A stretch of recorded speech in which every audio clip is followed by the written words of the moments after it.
Thank you, Blake. Thank you, Steve. Thank you, Grega.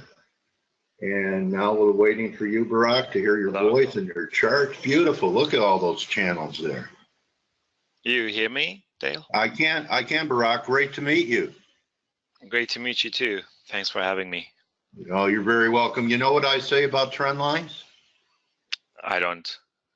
Their destiny is to be broken. Exactly. All right, but every trend is broken sooner or later. Yeah. So, really nice to meet you, and I'm interested in how you got into the industry and how you got from point A to point B, and channels being your method of choice for attacking the markets. Maybe you could tell us how it started for you, buddy. Yeah. So I live in London since 2007, and I'm an aerospace engineer, by the way. So I did that for quite a while, and then after I came to London in 2007, I got interested in financial markets. And the story is that I exchanged my euros to pound, and that was exactly when the time 2008 crisis hit, and pound dropped 30% against euro in 1 year. And I was like, what's happening? I'm just an ordinary person. So why did I lose this 30%? So I started looking around, and one of my friends who's a trader introduced me to Elliott Wave. Okay. And that was in 2009. So I read the book, and I started looking into it and started trading. I just couldn't make it work. So then I started looking around into different blogs, and I read a few other books about technical analysis, and I figured out that I'm more of a visual person. Okay. So that's a great discovery. That's a great discovery. Yes. So I came across a few blogs where these lines, they kind of started making sense to me. And then, I started trading with the lines, and I forgot about Elliott Wave completely. I started doing single lines, basically only supports and resistances. But then I started using the channels as well, based on a few simple rules that I follow. Very cold, very religiously. I follow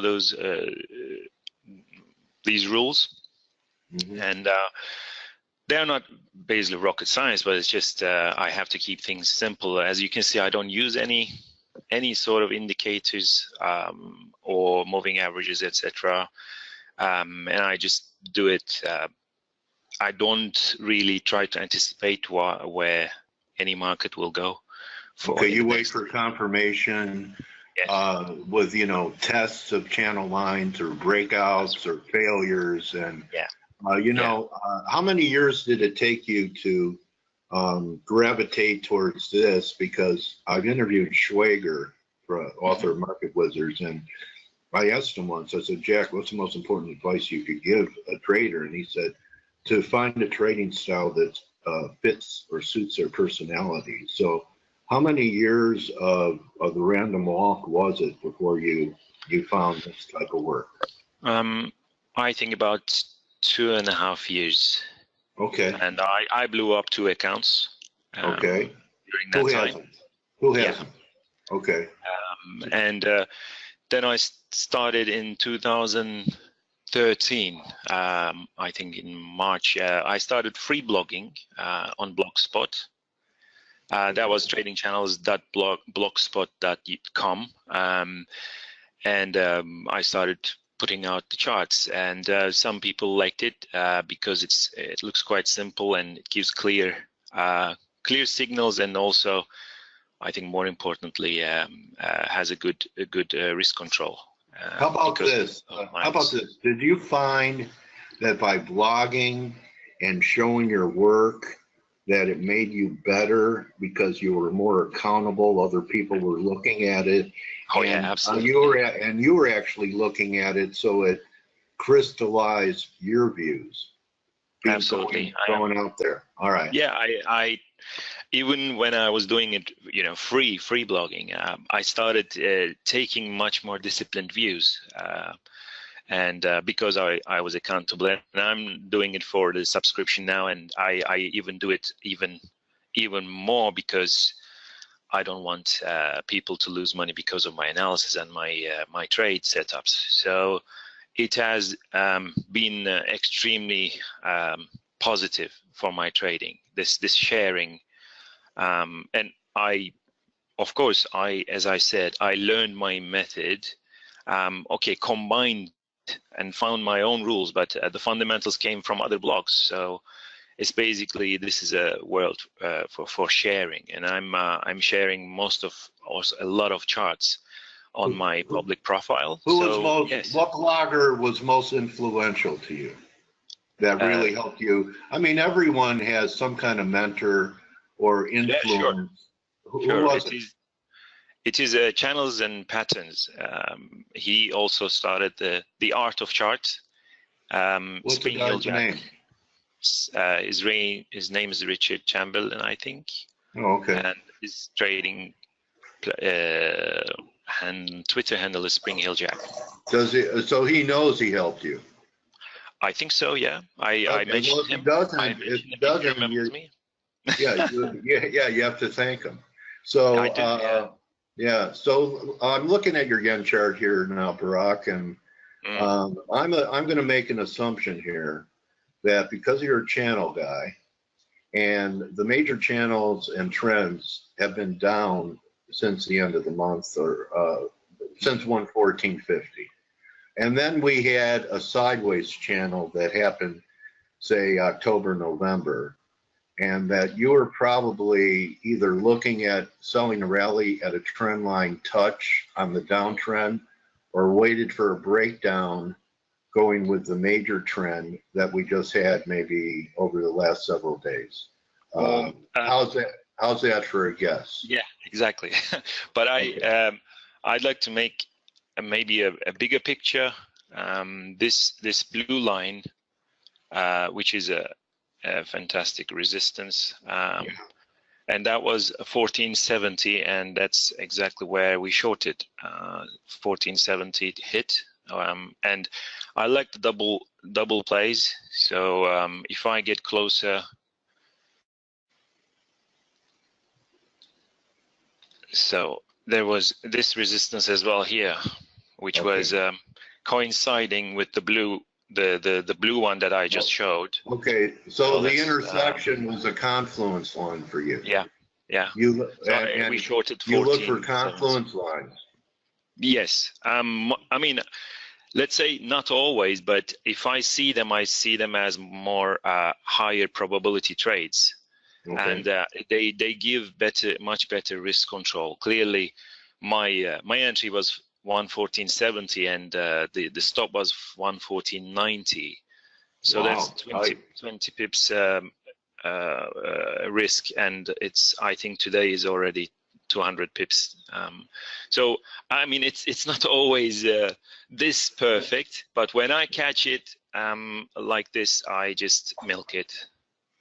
Okay, well that's a great talent, because if I have a shortcoming, it's not riding things to longer term targets, because I see too much noise, and I believe that I could always re-enter at a better price and I'm covering a position. So what keeps you in a trade like this from the highs? So this was another I mean, do you trade it, break? or do you have the same position on from 1470 today? Or have you been taking maybe partial profits along the way and adding to the position along the way? Yeah, that's a good question. So how, where, how and where? So what I did was we at 113.80. This was the break of this support, confirmed support here. It broke down at the fourth hit, and it back tested, so I was going short, even adding more short at 113.80, and then I covered the second position at 113.30, so that's 50 pips, and I kept the one that is from the very top, and exactly as we are talking, it is now bouncing off the red bottom band, and I am very tempted now to close half of that position.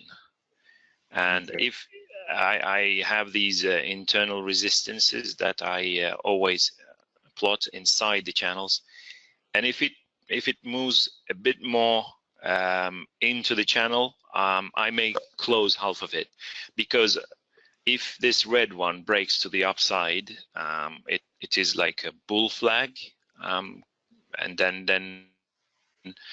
it may retest 114, and that's what I don't want to be holding on my hands. I mean, it's already quite good gains at the moment. All right, so I see the major channel lines. How do you decide to draw what I used to call speed lines or internal trend lines? Yeah, so the internal ones are basically what you have from the past within the channel. And the channel walls, I always look at 2 hits on both sides. And this is confirmed when it bounced, really. And of course, it may break down this bottom band, and that's exactly what I'm hoping for. And that would be really, you know, a declining channel breaking to the downside. That would be awesome. But currently, this channel is a confirmed channel, and I can always I always look into these internals to basically have a higher probability of a channel forming as well. So as long as these internal supports and resistances are there, and they are confirming the internal corridors of the channel, then you can also expect the outer bands of the channel to be holding as well. Okay, I like that term, corridor. So there were a lot of people, Rock, looking at what they believed was a head and shoulders top in euro. You got the breakdown, but it was really just a bear trap. I'm curious what your channel work is telling you on either the dollar or the euro. Okay. So the orange one is a proper bull flag, which I've been looking into for quite some time since it started, since it hit here on the 3rd. You see on the bottom band on the 3rd, it bounced again. Right. So here these two hits, and here is 2 hits, and it was already very promising. And the 3rd one, when it bounced, I became quite bullish. Although it made another low, I was looking into this larger channel as well, that is from the January 2007 lows. After the bounce, I was looking into the blue internal resistance. Actually, 2 days ago, this was one of the free charts, and I said this internal resistance, once it breaks to the upside, you can see there is a harmony here. So these supports and these 3 hits on this line, and once it's broken, I was turning more bullish to expect a breakout on this orange bull flag. So let's imagine, you know, it's easy to go back, and everyone goes back and said, I did this, I did that, I did that. Yeah. It was perfect. So let's do an exercise here. Imagine you're flat, the euro right now, and you have all your lines in play here. How would you handle it? Would you buy pullback to your blue line or gold line? And would your target be the red line up around 120 as time goes on? Because, first answer is I would try a blue backtest of the blue at the top. And this momentum shouldn't be lost very, very quickly. And I think if it breaks it down a little bit, then the orange top band would be another another buying level. I wouldn't short this at the moment. Okay. Because the orange channel is a bull flag, I would expect a new high to 121. Okay, nice. Any view on your home currency that you lost 30% on when you moved to the UK?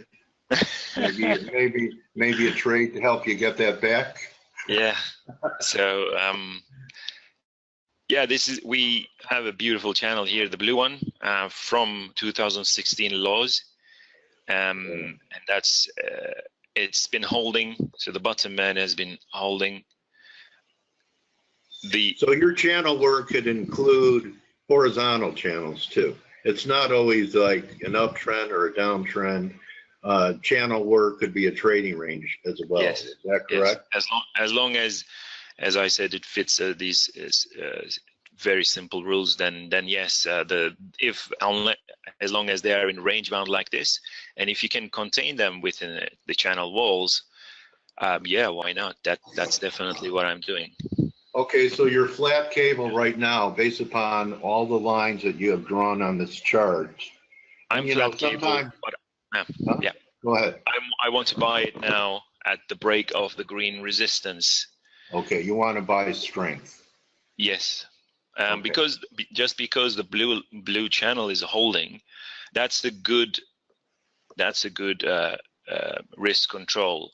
As long as the blue bottom band is holding, and the green resistance, which has been just confirmed today with those 3 hits, the fourth one, or latest the fifth one, if and when it breaks, I would be a buyer with a stop below the blue support. Okay, so what else is on your radar? Do you cover all the majors? Do you cover any commodities? Yes. Or I cover the general the most popular commodities like oil, natural gas, okay. gold, silver, copper, platinum, and then also the agricultural commodities like soybeans, wheat, corn, coffee. Yeah. I'm curious. What would be the maximum amount of positions that you would have on at any one time? I don't want to have more than 4. Okay. Does more than that makes your head explode? Like. Yeah. Okay. That's experience, entirely experience. I don't want to have more than 4. Okay. I heard a great line that if you can't remember the last price of any instrument you're trading too many. Yeah, exactly. So I keep posting all of these charts for my members, but I don't take every call or every market. That's impossible. I have already a lot on my plate. I follow indices as well, so 5 major indices. I actually started following NASDAQ as well. So what's the S&P telling you right now? Is the trend shifting here? Okay, so let me look at the long-term one first. This red channel from 2009 lows. Wow. This hit was quite precise at the top end on the red. Okay. And it got through it just a little bit, didn't it? It got through it just a little bit. Yeah, slightly, but then because it was the combination of the orange one, I think the first trader, I couldn't catch his name. He also showed the same channel, that this is the orange one. Okay. And then we have the green one that is started from end of August. You can see the top hits on the two top hits, and just recently it broke down at the 4th, so we shorted it at 2,570. And let me show you this one. I normally don't do these rectangles unless they are very obvious.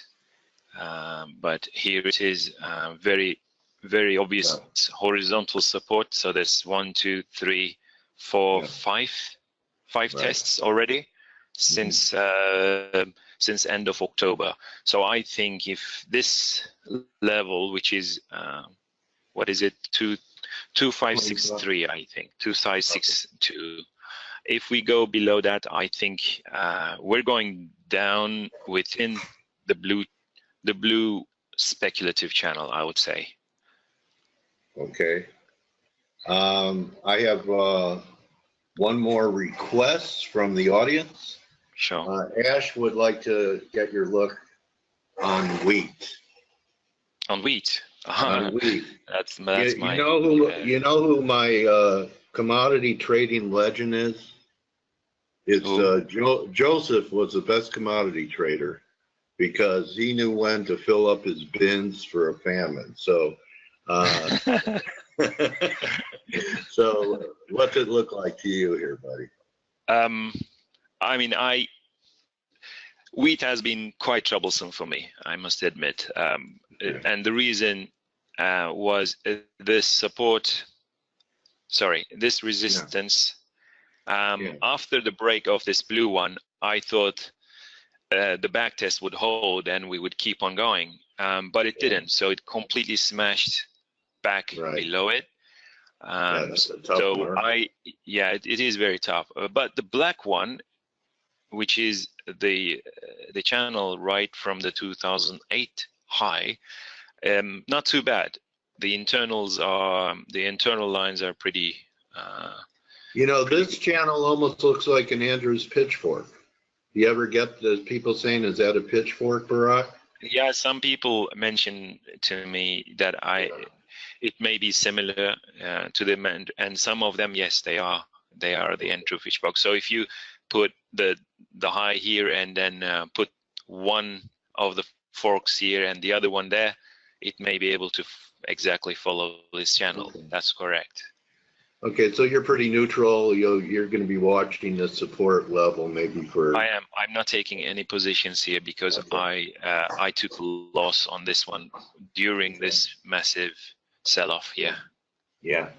So why don't you take the time now to show our viewers and listeners your website and the best way for people that are watching you live, and we're taping it too, so there will be a video of how they could reach you and what you offer on your service. My website is tradingchannels.uk. You want to show it? Yeah, sure.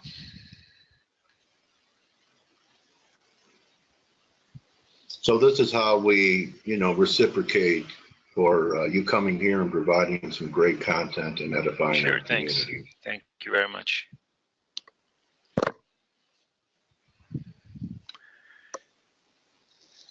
So what I do is I have a Twitter handle for members only, so subscribers only. Okay, so you have a public and a private Twitter. Exactly. Okay. I have those.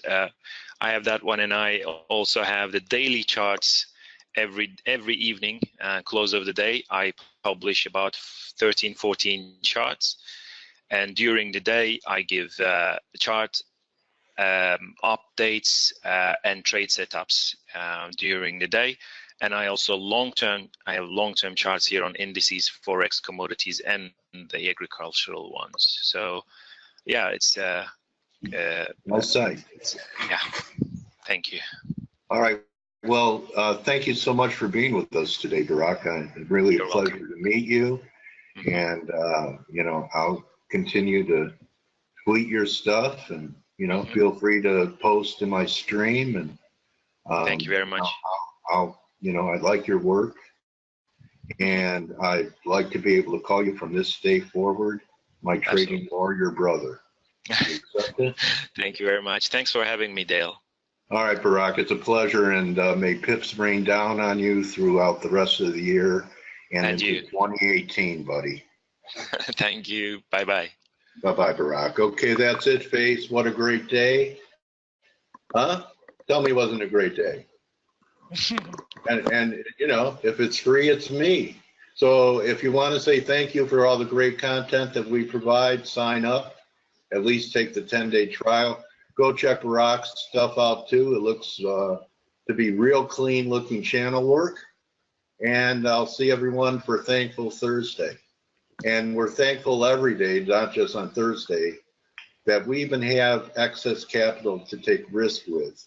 When there are people out there that don't know where they're going to sleep tonight or where their next meal is coming from. So above all, don't just count your pips, count your blessings. See everyone tomorrow. Adios. Thank you, team. Thank you, Blake, Grega, Steve Volge, Stelios, Nick, where are you? We miss you. See everyone later. Adios.